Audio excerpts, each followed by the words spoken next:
What's up, guys? For this week so far, once again, you guys are warm video looking at the Tau Empire explained. I was kind of curious about a little bit more about the Tau Empire. I don't know too much about them, except they're enemy to the Imperium, and they have a different society, so to speak. I don't think it's nearly as bad as the Imperium. At least I know of. Of course, it's not a utopia by any means. I don't think there's even such a place. Not even death gives you any form of breather, so you get, swallowed by Sinesh, or you're, taken away by demons and shit. So the warp ain't no one's fool. But I'm kind of excited to see a little bit more detail about the Tau, because they, despite being really small and like a speck, to where if the Imperium really wanted to, they could easily wipe out the Tau, obviously.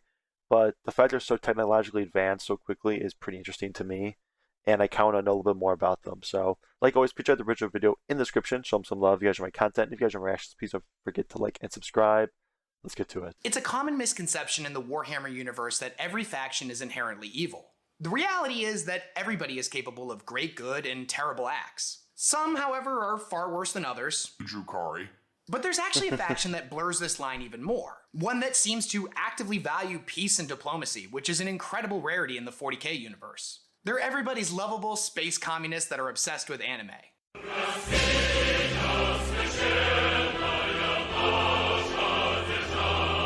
But it's weird because By the way, I was always thinking too, would it be cool if there's like an alternate timeline spin-off where like the Emperor didn't, be permanently casted to the Golden Throne, to see like what the Imperium would become, and see like a full power, not batshit crazy Imperium versus like the Tyranids and whatnot. I mean, they probably wiped the floor with the Tyranids, but I think it'd be interesting to see. I don't know if that's out there. If there is, let me know, because I want to check that out if there is. But it's just something I was thinking about. It'd be pretty cool, because the Imperium is so OP without their biggest gun. So I don't know. because they clearly have never seen an anime, because every single one of their mechs doesn't have a giant sword. And they're also not communists because they have a caste system and are ruled by a ruling class. But is this faction actually benevolent, or is there something sinister going on under the surface? Let's talk about the Tau Empire.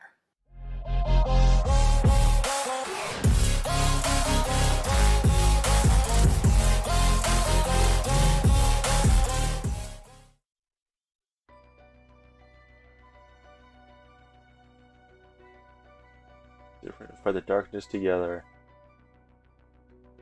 So in the grim darkness of the 41st millennium, where every single faction is in a their armor's never-ending war clean of as shit, though. survival, I ain't gonna lie. all species, including humanity, is capable of great, reprehensible evil.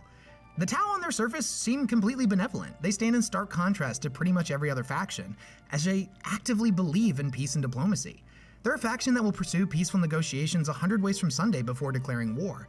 And in truth, they are a relatively small faction, but advance at nearly supernatural levels, having gone from discovering fire to being a spacefaring galactic presence in the span of about 3,000 years. Now, they are relatively new to the galaxy, and being such a young race are often perceived as naive by their bitter and hardened galactic neighbors, some of which have been warring throughout the cosmos for millions of years. And as in time-honored fashion, they believe that there is no peace amongst the stars. It almost seems too good to be true, a race that actually cares about peace and diplomacy and uniting the stars rather than dividing them through conquest. The grim darkness of the 41st millennium is characterized by violence and hatred. Or maybe there's something going on under the surface. Maybe the Tau aren't as benevolent as they appear to be. So let's take a deep dive, and let's get to the bottom of this, and figure out what the motives of this peace-loving fish people actually is. So I think the first thing that we should establish about the Tau is that although the bulk of them are represented by a species that shares the same name, what we know of as the Tau Empire actually incorporates many different races. You can think of them like the Covenant from the Halo series, a coalition, so to speak, of many different races under one banner pursuing the same goals. Now, some of the other common species you'll see amongst them are the carnivorous bird-like Kroot or the skittering insect-like Vespid that accompany Tau forces. That's like pretty close to like the Covenant, because the Covenant, I don't know the exact name, but they have a flying bug-like type of species, and then those kind of bird dudes kind of remind me of jackals. If you guys know what jackals are, they're like the super nimble, fast ones. They're the ones that have like the shields on their wrists, and there's also ones that are like a little more agile. That's pretty cool, actually. In war.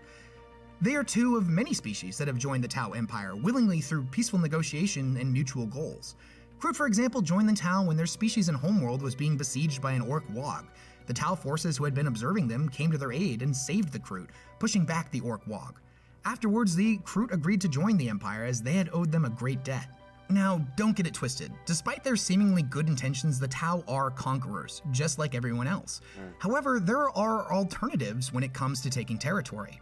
The Tau understand that all-out war does more damage than good, preferring to pursue peace and diplomacy and exhaust all options before employing the use of violence. And compared to the tactics employed by even the Imperium of Man, this would seem pretty benevolent by contrast. You see, every member of the Tau Empire follows the philosophy of the greater good, also known as the Tau Va. Now, this philosophy deems that every action an individual takes should do the most good for the most people. Now, this often represents the galaxy at large, but normally is more focused on doing good for the Tau Empire, as every species is welcomed within its ranks if they accept the way of the greater good. Now, every Tau citizen believes in this message wholeheartedly, and that giving themselves over to the pursuit of the greater good is the best path for any individual.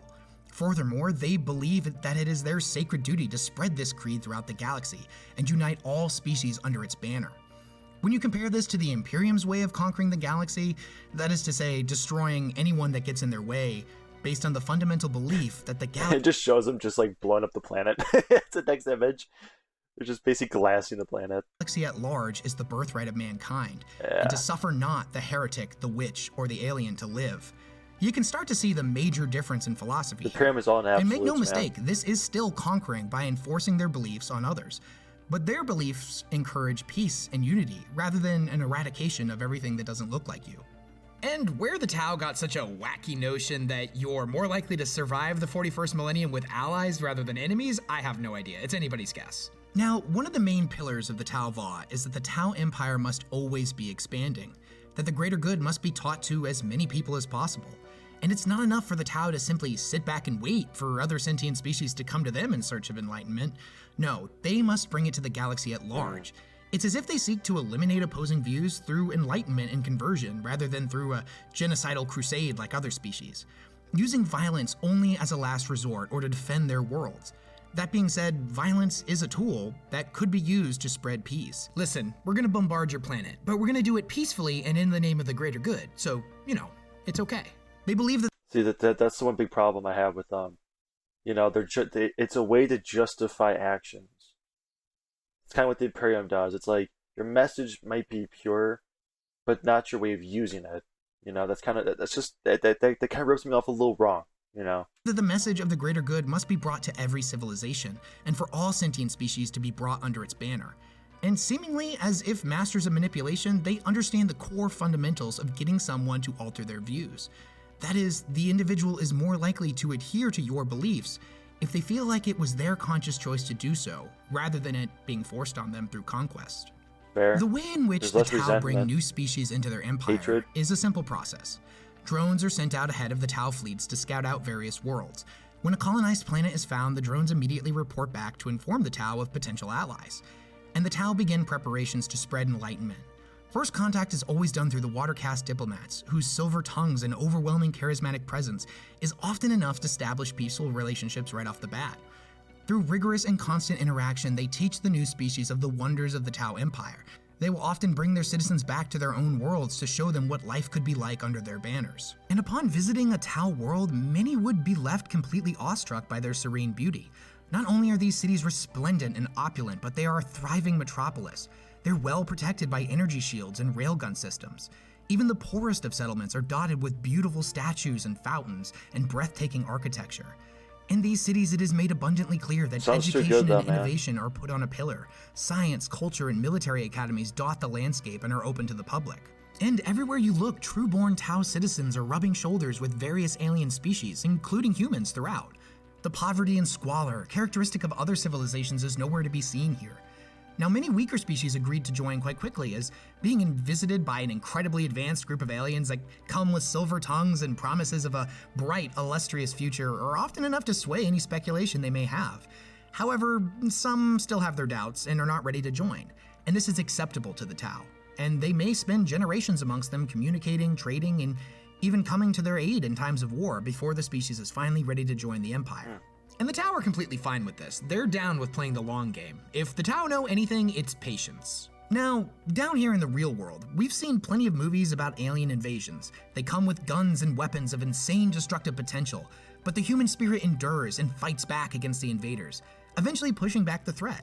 But So, but guys, you too bad. what if those same hyper-advanced aliens came with open hands to welcome you into their society, to promise to share with you the secrets of the universe, of their culture, and of most importantly, the radical concept of peace? What if they claim they will fix every problem your species is suffering from, cure any disease, end any war, and to lift all of your citizens out of poverty? What if you're a species that has been under constant attack by stronger aliens like the orcs or the Tyranids, who only want to consume and destroy you and everything you've ever loved? What if without aid, your world is doomed to be destroyed by this threat? When you put things into this perspective, it becomes pretty clear why somebody would choose to join them. True. And speaking of the long game, there have been examples of Tau who have landed on backwater worlds occupied by human settlers, and instead of just wiping them out or issuing a join us or die decree, they've instead set up a base of operations there and traded back and forth with the humans for hundreds of years. These humans will often deny the Tau at first, as the doctrines they've grown up with within the Imperium teach that all Xenos are vile, malevolent creatures that have committed the sin of existence. However, over time, small interactions between the species lead to bigger ones, and eventually trade opens up between them. And trade leads to cultural exchanges, and eventually the two societies begin to mingle freely with one another, before the humans eventually agreed to join.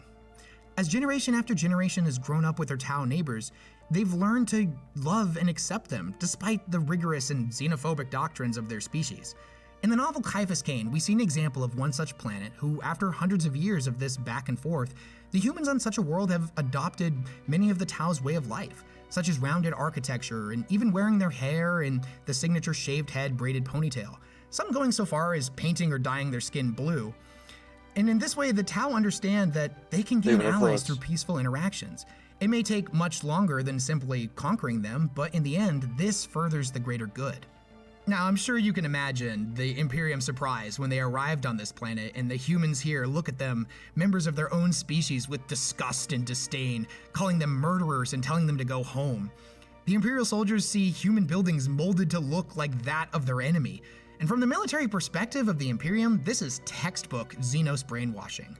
And in this particular novel, it was a good thing for these human settlers that it was Commissar Cain that showed up rather than a member of the Inquisition. Because it turns out shaving your head, painting yourself blue, and singing Kumbaya with a whole bunch of aliens, that is some top shelf heresy, my friend. Now, like I mentioned before, getting a new species to join the Empire through peaceful negotiations is the top priority. But regrettably, there are times when a species just refuses to join. Even if they've spent hundreds of years trading back and forth with the Tau, they just refuse to join the Empire. And this is basically when all that peace and love stuff comes off the table, and the Tau will teach this planet of their superiority through great and spectacular violence. Because what you have to understand is when you refuse joining the greater good, you're not simply saying, hey, thanks for the offer, but we're kind of doing our own thing here, and I think we have it under control. You're rejecting the greater good, and they believe so strongly in this creed that it is the only way to save the universe that you refusing to join is not an option. Now, unleashing the fury of the Tau's military is considered a last resort, but so strong is the belief in their creed that they are not adverse to using it if absolutely necessary. But even after doing so, they do not simply destroy the world and its inhabitants. After a surrender is initiated and the species finally agrees to join them, they'll send in the Earthcast to heal this world and its people, sending an enormous amount of resources to rebuild whatever was destroyed in the fighting, and to support the survivors, welcoming the refugees in with open arms. I mean, I know the Tau ain't perfect, but if I'm in the Warhammer universe, I would like to live with the Tau, even though it has a lot of shortcomings. We're going to learn more about those shortcomings. Compared to the Imperium, if you're not a high-ranking official in the Imperium, you're just your average Joe. 'Cause a lot of people think, well, the Imperium is this, this, this. Well, 99.99% of the time, you're going to just be an average Joe. And the average Joe's life in the Imperium is unbelievably horseshit. It's unbelievably horseshit. So, I mean, you have a chance to at least live to a point. Sure, you might get conquered, but you have a chance to at least live and be educated. And that's a lot better than what the lower class gets in the Imperium when you're basically trash. I mean, you join the Imperium military, you join the Imperium Guard, and you're just cannon fodder. Like even when you are a respected individual in the Imperium armed forces, you're just straight cannon fodder. Like you were just used to shoot as many rounds down range as you can before you're ripped in half. Like that just doesn't sound great, but arms for the under Emperor, their right? protected shield drones over their own worlds. I don't know. Now, the Tau do not view them as enemies that need to be eradicated, more so as misguided and lost souls that needed to have their ignorance corrected through force, a demonstration of the raw physical might of their creed. But the The Tau looks dope misgivings and though, man. Their violence are armor eventually weapons look forgiven, sick. and the species is welcomed with open arms. So cool. From their perspective, they tried to do it the nice way, and that didn't work, so now it's time to utilize the rail cannons. It's as if they view the different species like an unruly child that needed to be disciplined. Now, probably the most messed up thing about the Tau themselves is that they actually have a caste system within their society. Now, these castes don't really have a hierarchy. There's no one caste that's above the others. All citizens within the Tau Empire are considered equal. That is to say, with the exception of the ruling class, which is the Ethereals. Their word is law, and they are definitely above everybody else. However, despite being forced to adhere to this rigorous caste system, no Tau citizen would ever really think to question it. It's how it has always been, even since the time before the Ethereals. Now, their adherence and belief in the greater good is so strong that the caste system is rarely, if ever, questioned, as their unique biological traits and specialties of each caste member are put to the best possible use for the furtherment of the greater good within their birth-given societal roles. A member of the Tau that would break from the caste system and choose to pursue passion or love or anything that is not the best possible use of their unique traits is seen as selfish. That to waste their time and focus on anything that is not the best possible use of their unique traits is to go directly against the greater good, which says to do the most good for the most people with every action you take. For example, members of the Tau's air caste have hollow bones and much skinnier frames, which ends up making them some of the best pilots in the galaxy. If one of them was to randomly decide that they wanted to be a painter instead of a pilot, then the best possible use of their skills would not be being fulfilled. A selfish nature like this is frowned upon deeply within Tau society, and at the least they would be shunned by their peers, and at worst they would be sentenced to rigorous reconditioning, to instill in them the error of their ways, and to adhere to the principles of the greater good. To break from the caste system would be to reject the will of the Ethereals and the greater good as a whole, which is something that is an incredible rarity amongst Tau citizens. And it is through rigorous adherence to the Tau's caste system that they become not a nation of individuals, but of one group working towards the same goal. Now, the Tau have bred specifically within their caste for so long that you'd be forgiven if you thought each of them was a completely different species. And make no mistake, this is by design, as the Ethereals only allow the Tau to breed within their own caste. It is also not outright said, but it is heavily implied that they practice eugenics, in the sense that certain individuals are encouraged to continue to breed to keep that line moving forward, while others are restricted from it. And this practice is without a doubt messed up, but to them, this furthers the greater good, in that through selective breeding, they make sure that the caste remain as strong as possible, in that each member of the caste is not a unique individual, more so they are a single piece of a larger whole. It's definitely a we, not a me situation.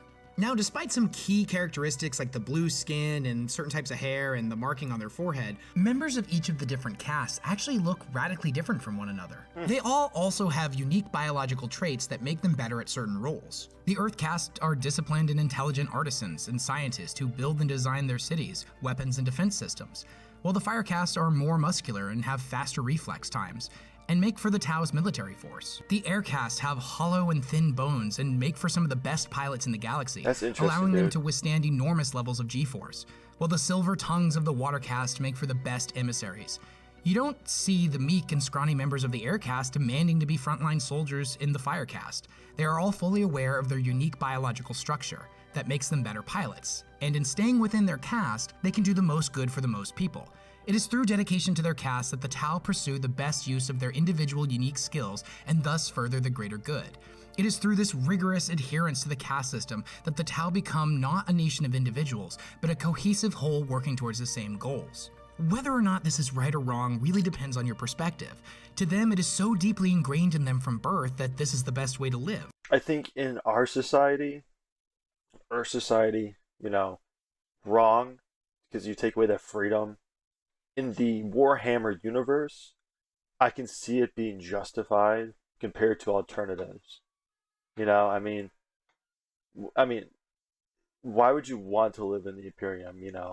I mean, if you're like an Astartes, or you're a high privileged individual, or you're born and work on one of their beautiful resort planets, Sure, but for the average Joe, it doesn't look like a very pleasant life. You know, it looks quite awful, to be honest with you. Um, yeah, actually, I guess it comes down to perspective and someone's opinion, but I don't know. I know both sides have the pros and cons, obviously.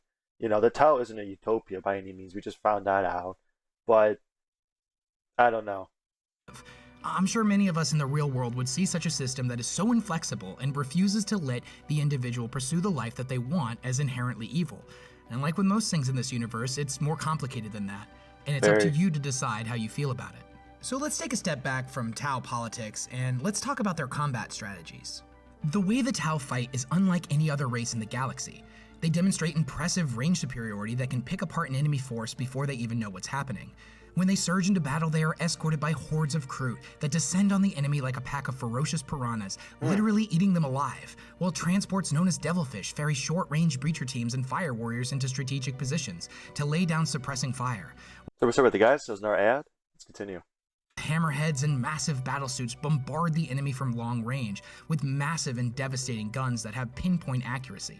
Now, if this wasn't effective enough, the jewel of the Tau Empire, the Crisis Suits, mechanized marvels of Wonder if engineering, they have like targeting descend from computers the in those sky helmets or bristling something. with every weapon system imaginable to Probably. punish those that would turn from the Tau Va. Tau utilized two primary philosophies of war, the Mont Ka, or the killing blow, or the Cao Yun, as the patient hunter.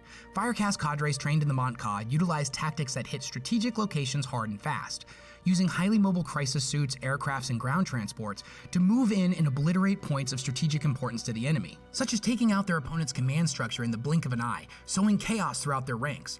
Why go through a costly war of attrition with the body of the serpent when you could cut off its head in less time with less casualties? Now, those trained in the way of the patient hunter instead choose to bait That's the so enemy into cool, a trap, man. often using a single unit as a decoy. So They trick cool. the enemy into overextending before firing on them from every conceivable direction with hidden units. Now, many of the Tau's tactics are used to save as many Tau lives as possible. What you have to understand about the way the Tau fight is that they do not have the numbers that the Imperium does. It's estimated that the Imperium of Man has 30 trillion active guardsmen in service, with constant new recruits being taken from the million worlds it controls. The Tau, by contrast, control around 100 worlds. They cannot afford to fight like the Imperium does, with its meat grinder war of attrition style combat that will send millions of troops to their death if it means ensuring victory. And although at first glance this may seem like another example of how benevolent the Tau really is, in reality this is just a numbers game. On the surface it may seem like the Tau value the lives of their citizens so highly that they're not willing to risk losing any of them. But the real reason is that when your supplies and troops are limited, you have to be clever with how you fight. So now that we know a little bit more about how the Tau operate and their military tactics, let's talk about where they came from. The Tau started much like any other sentient species. As they progressed, their technological achievements outpaced their moral compass. Now this would have disastrous consequences for the Tau species as it split into 4 distinct groups that absolutely hated each other and were constantly at war with one another. Interesting. This was a dark time that the Tau referred to as the Mont Tau, and the 4 factions were completely different from one another and would serve as the fundamental basis for the Tau's caste system thousands of years later. Strong and warlike plains hunters, tough and skilled builders, charismatic merchants and diplomats, and winged messengers. These would eventually form the fire, earth, water, and air castes. Now, Tau legend says that at one point great lights appeared in the sky that heralded the arrival of a new species of Tau known as the Ethereals. Now, whether or not this was a completely different species or a divergent path in their evolution is still left unclear. What is clear, though, is that through their immense charismatic presence, they were able to set all of the different clans down and negotiate peace, a feat that was thought nearly impossible. Now, they introduced the concept of the greater good to the Tau, and once their society had unified under its message, their progress began to skyrocket. Under the guidance of the Ethereals, the Tau went from discovering fire to becoming a spacefaring galactic presence within the span of 3,000 years. That's actually And I crazy. think it's really important to put that into perspective. 3,000 years. It took them 3,000 years to go from being basically cavemen to forming a galactic empire. That's So, nuts. just out of curiosity, how do we compare to the Tau? It's believed by experts that humanity's first use of fire took place around 1 million years ago. And we here in the year 2022 have made some pretty remarkable scientific achievements between now and then. but we certainly aren't out spreading throughout the galaxy right now. In fact, humanity wouldn't actually colonize their second planet, Mars, until the 22nd century. So allow me to do some quick maths here, but that means the Tau advanced 300 times faster than humanity. And despite this frankly ludicrous advancement rate, you'll still hear people in the community say ridiculous things like the Tau are not a threat, and if the Imperium wanted to, they could easily wipe them out. And this isn't inherently wrong. Totally didn't say that, right? They called me out. The Tau only control a small section of space in the eastern fringe. And although their threat is not as obvious as that, say, the orcs or the Tyranids, they represent something far more insidious. And it's twofold. The first is that they're obviously and very quickly outpacing humanity in forms of technological advancement. They have the potential to completely dominate the entire galaxy if left unchecked, through the raw might of their innovations in technology, something the Imperium has shunned and viewed as tech heresy for thousands of years. Now, unfortunately for the Imperium, they are besieged on all sides by every threat imaginable. And with the fall of Cadia, the forces of chaos have split the galaxy in half, while Tyranid hive fleets are on a crash course for Terra itself, not to mention the rising threat of the ancient Necrons all coming online, or the various orc wogs that are all gaining strength. The reality is the Tau do not represent an immediate threat to the Imperium, and thus its attentions are drawn elsewhere. And the great irony of this is that the Tau were originally discovered by mankind in that period where they were basically cavemen. But they were fighting with sticks and stones, so the Imperium pretty much ignored them. However, immediately after this, a whole bunch of warp storms would spawn that obscured the Tau's presence. And by the time they had finally passed 3,000 years later, the Tau had advanced to ludicrous levels. Like, and it's true that they still don't have the numbers that the Imperium does. But the Tau do represent a second threat to the Imperium's stability, and it's far more insidious in nature, as it's not a physical conflict. It's a seemingly invisible threat played out not on the fields of war, but in the hearts and minds of Imperial citizens. The Tau represent the most dangerous foe of all, a different ideology. The greater good is a message that runs counter to that of the Imperium's teachings, and many humans have already defected from the Imperium to join the Tau Empire and follow the greater good. And it's pretty obvious why. The Imperium is a repressive and bloody regime. You are a cog in the machine, a slave to the Imperium's will. Your life is meaningless, and there is no greater purpose for you than to die in service to the God Emperor and his creation. Whereas the Tau represent a breaking of those shackles, a chance to pursue the life that you want, and through your actions save this blighted universe from itself. By all accounts, humans that join the Tau are actually treated very well and are not forced into its rigorous caste system. When Tau take a human world, they actually allow them to continue worshipping the Emperor and live however they want. The only requirement is that they adhere to the greater good and do the most good for the most people with every action. That doesn't sound too bad compared to the alternatives. Action they take. Which, in terms, means that everything they do is for the benefit of the Tau Empire, and they will be called upon to fight when the Tau go to war. Not to mention pretty much every resource they make that they would be sending to the Imperium, they will instead be sending to the Tau Empire. Despite what many people in the fandom will tell you, rumors of castration, mind control through pheromones, repressive conditioning, most of the source material on these things can be chalked up to Imperial propaganda. By all accounts, life as a human citizen within the Tau Empire is quantifiably better than that of being within the Imperium. In almost every conceivable situation, other than being born on a backwater feudal world where the Imperium has all but forgotten you and your planet. And although many of these worlds exist within the Imperium, your chances of being born into one are incredibly slim, as the vast majority of Imperial citizens live in mega hives, forced to exist in the slums and fight for survival every day. Now, on the rumors of Tau malevolence and their actual grimdark nature, most of this comes from a few key novels, where an ethereal basically tells a Tau citizen to kill herself, and she does it. But in the moment before she does, the narrator explains that she felt compelled to do it, like she didn't want to, but she didn't have a choice. Now, this has led to many rumors of mind control by the ethereals. Now, this is just me being speculative, but there is no actual canon source that says that the ethereals are actually literally able to mind control their citizens through supernatural means. But we do have many examples in this universe of individuals with an overwhelming charismatic presence that you simply won't or can't say no to. The Primarchs of the Imperium are a prime example of this, let alone the God Emperor himself. Their presence is so commanding that it is all but impossible for even the most disciplined and trained warriors to deny their will. Now, there are some examples of Space Marines who were able to deny their Primarchs, but even that is incredibly rare. The entirety of the Horus Heresy can be chalked up to such commanding presence by Horus and the other traitor Primarchs. True. It is my belief that the Ethereals are such entities, with a presence at least equal to that of a Primarch, possibly even greater, maybe even on par, at least in the charismatic department, with the God Emperor himself. This is in combination with the rigorous and perpetual propaganda that the Ethereals put out.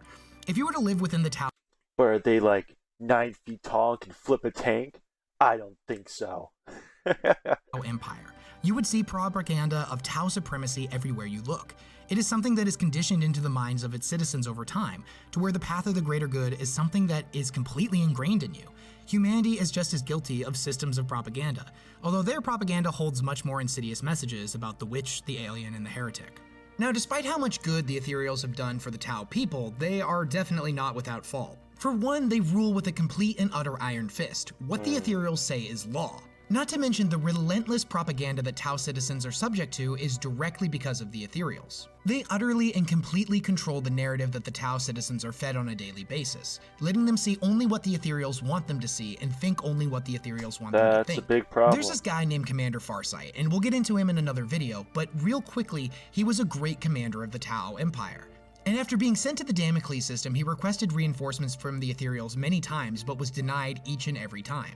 He eventually abandoned them and the greater good as a whole, at least the version of the greater good that was the direct will of the Ethereals. He would then go on to found what is known as the Farsight Enclaves. And before this, the Ethereals had put up many statues of him pretty much all over the place. Everybody knew Commander Farsight's name. He was seen as a great hero amongst the Tau people. But as soon as the Ethereals learned that he had started his own enclaves, they tore down those statues and labeled him as a blasphemer and a heretic, one who had committed the ultimate sin of turning against the greater good and the will of the Ethereals. It's all the Ethereals' fault, though. The Ethereals have told the Tau that without them, their society would completely collapse.